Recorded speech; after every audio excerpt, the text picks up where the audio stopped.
Back ground میں تھوڑا سا چاہتا ہوں کہ آپ ذرا بتائیں ہمارے ناظرین کو کہ مانسہرہ سے تو آپ کا تعلق ہے ہی ہے، لیکن آپ کی پیدائش کہاں پہ ہوئی اور کن حالات میں آپ نے تعلیم حاصل کی اور کیسے آپ آگے بڑھے، تھوڑا سا ذرا ہمارے ناظرین کے لیے اس کا بھی ذرا جی بسم اللہ الرحمن الرحیم۔ شکریہ کسانہ صاحب۔ جس طرح آپ نے پوچھا کہ میرا تعلق مانسہرہ سے آگے تقریباً 40 کلومیٹر کے فاصلے پر ایک گاؤں ہے جالگری نام۔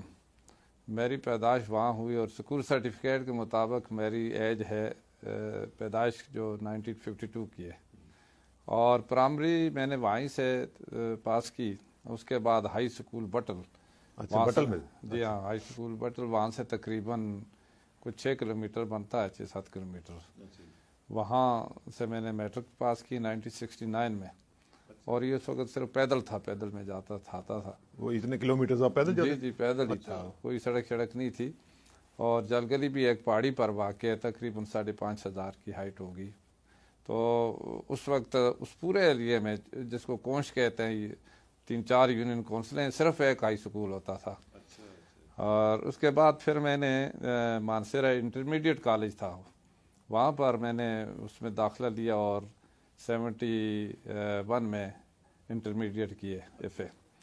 اور اس کے بعد پھر ایبٹ آباد میں پوسٹ ڈگری کالج ہوتا تھا، اور اس میں نے داخلہ لیا 4th ایئر میں تھا۔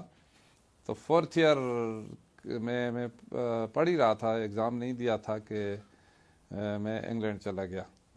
میرے بڑے بھائی صاحب وہاں رہتے تھے اور انہوں نے سپانسر کیا، وہاں میں نے MBA میں ایڈمیشن لی تھی، اور 75 میں UK چلا گیا تھا، اور 75 سے 79 تک میں وہاں رہا۔ 2 سال میں وہاں اسٹڈی کرتا رہا MBA میں، A لیول پہلے تو چونکہ کرنا تھا۔ تو اس کے بعد میں واپس آیا 1979 میں، تو یہاں ان دنوں لوکل کونسل کے الیکشن شروع تھے۔ تو وہاں اپنے گاؤں میں، چونکہ ہمارے وہاں جو گاؤں اسکیٹرڈ آبادی ہے، کوئی اکٹھی نہیں، تو وہاں جامع مسجد تھی، اس میں بیٹھے ہوئے تھے، اور گاؤں کے لوگ بھی، ان دنوں الیکشن کی بات ہو رہی تھی، تو سب نے مشاورت کی کہ گاؤں کا جو یونین کونسل کا ممبر ہوتا ہے وہ بلا مقابلہ کیا جائے۔ کوئی ضرورت نہیں، کیونکہ ہمارے گاؤں میں سارے ایک ہی برادری بھی ہے اور سارے ایک قسم کے لوگ ہیں۔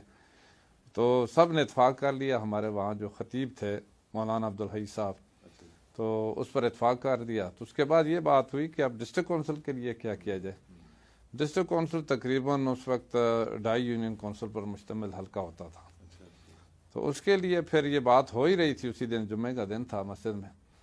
تو ہمارے وہاں کے جو لوگ تھے، جو مصر جس کو کہتے ہیں بڑے تھے، تو انہوں نے یہ مشورہ، انہوں نے کہا حاجی اسماعیل صاحب مرحوم میرے بڑے بھائی ہوتے تھے، تو حاجی اسماعیل صاحب کا بھائی ہے، یوسف نام ہے، جو انگلینڈ سے آیا ہے، تو وہ اگر یہ الیکشن لڑے تو بس ٹھیک ہے جی، ہم ان کا ساتھ دیں گے۔ جی ہاں، تو حاجی صاحب نے تو بالکل پہلے اتفاق ہی نہیں کیا، لیکن پھر اس میں بعد میں حاجی صاحب کو سب، چونکہ مسجد میں بیٹھے ہوئے تھے، تو سب نے قرآن حدیث کے حوالے سے بات کی، تو حاجی صاحب مذہبی ذہن کے شخصیت ہے، بالکل قائل ہو گئے، اور انہوں نے پھر 2-3 شرائط رکھ کر انہوں نے کہا جی ٹھیک ہے، پھر سب حلقے سے پوچھا جائے، یہ گاؤں کی بات نہیں ہے، سب سے پوچھا جائے۔ تو پھر سب سے پوچھا بٹل میں جا کر، مرکزی مقام چونکہ بٹل تھا، وہاں تیسرے دن وہاں ایک میٹنگ ہوئی، اور مختلف گاؤں سے لوگ آئے، کوئی 60-70 جو سرکردہ قسم کے لوگ تھے۔ تو وہاں انہوں نے مشورہ کیا، اور پھر یہ طے ہو گیا کہ ٹھیک ہے جی، آپ بھی داخلہ کریں۔ اور ہمارے مقابلے میں وہاں کے ذرا تھوڑے سے جو اپنے آپ کو جاگیردار کہتے تھے یا اس طرح کے وہ لوگ تھے، تو پھر ہم نے اس اپنے لوگوں کی حوصلہ افزائی کے لیے فیصلہ کیا کہ ٹھیک ہے جی، ہم الیکشن لڑ لیتے، کیونکہ اس سے پہلے تو کوئی ہماری اتنا تعارف ہے نہیں ہے۔ حاجی صاحب کا تعارف تھا، حاجی صاحب سوشل قسم کے شخصیت تھے، کام وغیرہ کرتے تھے، تو اگر جیت گئے تو انشاءاللہ یہاں رہیں گے، اگر رہ گئے تو پھر ہم واپس چلے جائیں گے، ہمارا ویزا ہے، انگلینڈ چلے جائیں گے، اپنی تعلیم مکمل کریں گے۔ اللہ کا کرنا ایسا ہوا کہ میں جیت گیا، الیکشن جیت گیا، اور میرے مقابلے میں 2-3 کینڈیڈیٹ تھے، تو وہ اچھے سرکردہ قسم کے لوگ تھے، لیکن وہ رہ گئے۔ پھر ہم نے چونکہ ایک اسی مقصد کے لیے الیکشن لڑا تھا، خدمت کا، تو الحمدللہ اس وقت سے لے کر پھر میں رہ گیا، پھر انگلینڈ میں 24 سال کے بعد گیا تھا۔ جی ہاں، انگلینڈ میں جا ہی نہیں سکا.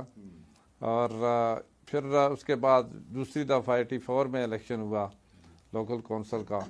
پھر وہ الیکشن لڑا، اللہ کی کرم نوازی سے اس میں بھی کامیاب ہوا. پھر 85 میں جو جنرل الیکشن تھے غیر جماعتی بنیاد پر. وہ ضیاء صاحب کے وقت، بالکل بالکل. تو اس میں حصہ لیا صوبائی سیٹ سے. تو صوبائی سیٹ سے حصہ لیا الحمدللہ، اس میں بھی کامیابی ہو گئی. اور پھر اسی طریقے سے آگے 88 کا الیکشن جو تھا اس میں میں رہ گیا تھا جو اس کے بعد ہوا. اور پھر 89 کا ایک اور الیکشن تھا ہمارے حلقے سے ہٹ کر دوسرے ضلع سے، بٹگرام ضلع سے. اس میں ایک ضمنی الیکشن تھا، اس میں بھی میں نے حصہ لیا. جی ہاں، میں نے اچھے ووٹ لیے چونکہ دوسرا ضلع تھا، لیکن گو کہ میں جیت نہیں سکا لیکن ووٹ اچھے لیے الحمدللہ. اور پھر 90 میں لوگوں نے یہ فیصلہ کیا کہ جی ٹھیک ہے آپ دونوں سیٹوں سے الیکشن لڑیں. اس وقت میاں ولی رحمان صاحب تھے ہمارے، جو برادری کے بھی بڑے تھے اور بزرگ شخصیت تھے، MP بھی تھے اس وقت. اور اسی طریقے سے حاجی صاحب ہمارے، باقی بہت سارے سرکردہ جو لوگ تھے. تو انہوں نے فیصلہ کیا کہ نہیں جی بس ٹھیک ہے دونوں سیٹوں سے الیکشن لڑیں، قومی سے بھی اور صوبائی سے اور آزاد حیثیت سے. تو مجھے IJI کا ٹکٹ ملا تھا، وہ بٹگرام سے ملا تھا. میں نے کہا میں بٹگرام سے نہیں کنٹیسٹ کروں گا، میں اپنے مانسرہ سے. NA 14 ہوتا تھا اس وقت، تو پھر NA 14 اور PK 45 ہوتا تھا، جو دونوں PK 45 دیا. آج کل PK، اس وقت PF. دونوں سے کنٹیسٹ کیا اور اللہ کی کرم نوازی سے دونوں سے جیت گیا. دونوں سے جیتے؟ جی ہاں، دونوں سے آزاد حیثیت سے. تو پھر جو صوبائی تو چھوڑ دی، یہ قومی اسمبلی سیٹ جی ہاں یہ رکھی. اور اس وقت سے لے کر پھر قومی اسمبلی کا 93 کا الیکشن ہوا، پھر الحمدللہ پھر جیت گئے. پھر 97 کا الیکشن میں پھر دوبارہ مطلب کنٹیسٹ کیا، اس میں بھی کامیابی ہوئی. اور پھر اسی طریقے سے 99 میں تو نواز شریف صاحب کی حکومت ڈیزالو ہو گئی. اور پھر اس کے بعد مارچ لا لگ گئی، مشرف صاحب آ گئے. تو مشرف صاحب نے جو ایک پابندی لگا دی کہ جس کی گریجویشن نہیں ہے تو وہ نہیں کنٹیسٹ کر سکتا. تو میں اس کی زد میں آ گیا. جی ہاں، 2002 میں پھر شاہجہان صاحب آگے. شاہجہان اس وقت انگلینڈ میں وہ گئے ہوئے تھے اور وہ پھر وہاں سے آئے اور شاہجہان نے کنٹیسٹ کیا 2002 میں بھی، اور 2000 میرا خیال 7 تھا تو 2007 میں بھی انہوں نے دوبارہ 2-5 سال مکمل کیے. اور 2013 میں جب وہ شرط ختم ہو گئی تو پھر آپ واپس؟ تو پھر میں واپس، کیونکہ میرا حق بنتا تھا الحمدللہ میں نے شروع کی تھی. تو 2013 میں پھر یہ الیکشن کنٹیسٹ کیا. اس لحاظ سے تو آپ خوش نصیب ٹھہرے. جی ہاں، میں خوش نصیب. اچھا تھوڑا سا مجھے یہ بتائیں گے، سیاست کے بارے میں بھی میں پوچھوں گا آپ سے، لیکن آپ کا جو وہاں پہ بچپن گزرا اس میں آپ کو کیا جو سب سے اچھی کچھ یادیں ہیں وہ ذرا بتائیں.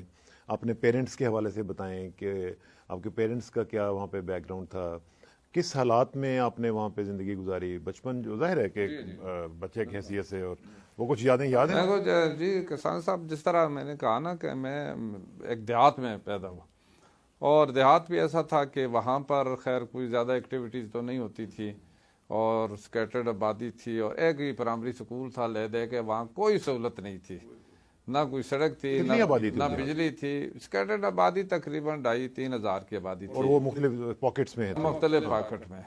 تو سارے لوگ کاشتکار تھے. وہی بات چھوٹی چھوٹی زمینیں تھیں تو بھائی کاشت کرتے تھے، اور یہی ذریعہ آمدن تھا اور کچھ بھی نہیں تھا. اور پھر یعنی باقی تو کوئی بازار وہاں نہیں تھا، کچھ اس طرح مطلب نہیں. شروع سے جب میں ٹف لائف تھی، بالکل ٹف لائف تھی. اور میں میرا خیال ہے 4 سال کا تھا میرا والد صاحب فوت ہو گئے تھے. تو پھر میری کفالت میرے بڑے بھائی حاجی محمد اسماعیل صاحب مرحوم نے کی، اور میری والدہ تھی انہوں نے. اور پھر ہم 5 بھائی تھے، میں سب سے چھوٹا تھا. اچھا سب سے چھوٹے تھے؟ سب سے چھوٹا تھا، اس لیے مجھے اس کا فائدہ ہوا کہ سارے میرا خیال کرتے. جی ہاں، میرا خیال کرتے تھے. میرے بڑے دوسرے بھائی جو آج کل انگلینڈ میں بھی، حاجی محمد اختر، تو وہ اس وقت 62 میں میرا خیال وہ انگلینڈ چلے گئے تھے اس وقت. اور وہاں سے وہ ہمیں مطلب سپورٹ کرتے تھے، فنانشل سپورٹ بھی کرتے تھے. تو اسی طریقے سے یعنی باقی بھائی بھی سارا میرا خیال